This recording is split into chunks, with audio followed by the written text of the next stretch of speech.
Chinese President Xi Jinping presented China's low-cost open models as a global public good. The push began because China uses open-weight software to work around United States chip export controls. Security officials fear irreversible cyber weapons, while tech leaders argue open weights protect global leadership. Should open-source AI be restricted? What's your opinion? Restrict open weights for safety, or keep model weights open to everyone?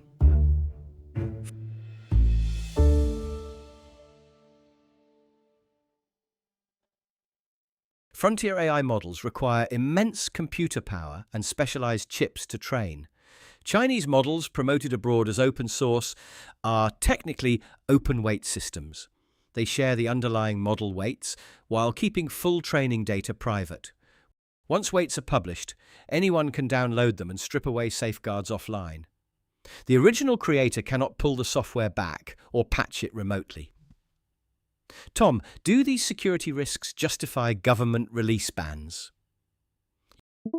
United States security officials are right to treat open frontier weights as dangerous weapons. Training frontier models requires millions of dollars in advanced microchips.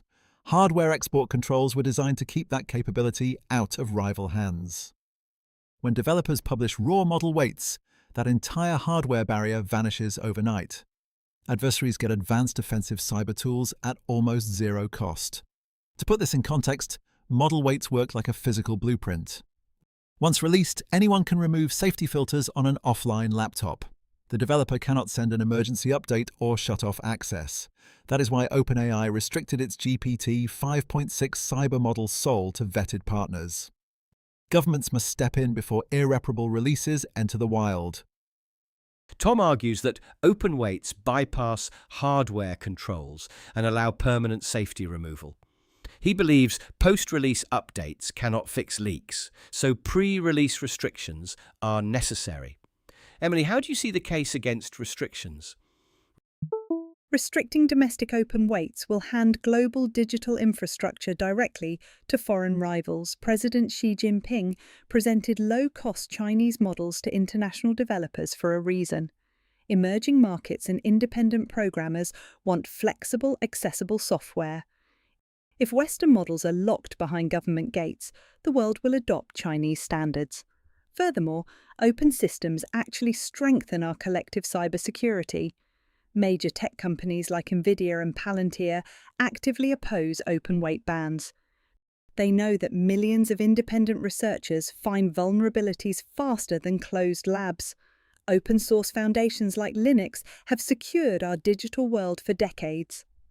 Locking down software leaves everyone blind to hidden weaknesses. Emily warns that bans push global developers toward foreign competitors and weaken community defense.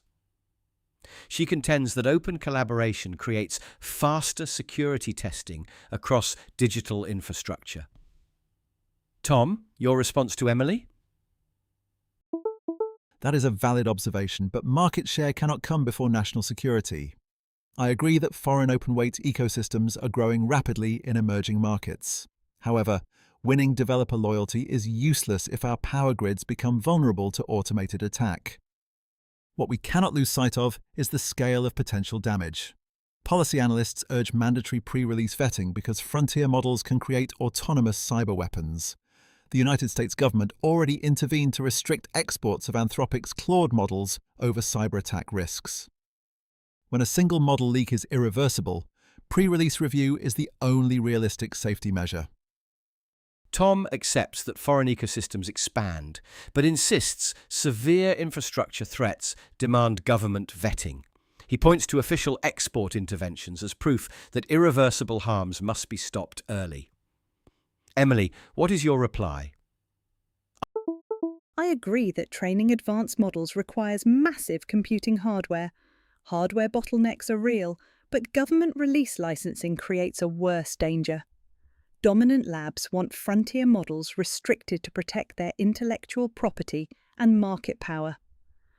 Policy analysts warn that mandatory licensing leads to heavy-handed bureaucratic control over domestic software. Banning domestic open weights will not stop foreign models from circulating across the globe. It simply strangles local innovators while handing absolute dominance to a few tech giants. China's promotion of low-cost open weights has forced a critical choice on global software policy. The core question is clear. Does restricting frontier open weights stop catastrophic cyber attacks, or does it surrender technical leadership to foreign competitors? History gives us relevant guidance. Open operating systems like Linux and security enhancements like SE Linux proved that public auditing can strengthen digital defenses. Yet, frontier AI models are dual-use tools whose safety guardrails can be dismantled permanently. In 6 months, track whether developers in emerging markets adopt foreign open models or closed commercial systems. Now, it is your turn to practice 3 debate phrases from today's discussion. First, Tom opened his explanation with the phrase, "To put this in context, frontier models need expensive training hardware. To put this in context, open weights cannot be patched after release. To put this in context, global developers want low-cost software tools." Second, to highlight a critical point, Tom said, what we cannot lose sight of is the risk to critical infrastructure. What we cannot lose sight of is who controls global digital standards. What we cannot lose sight of is how easily safeguards are removed. Third, to grant a fair point before answering, Tom used, "That is a valid observation, but..." That is a valid observation, but public safety must come first. That is a valid observation, but mandatory rules protect open competition. That is a valid observation, but independent audits catch dangerous system flaws. Use one of today's phrases in the comments below to share your perspective. Thank you for watching The Breakfast Debate on English Breakfast Club, and see you next time.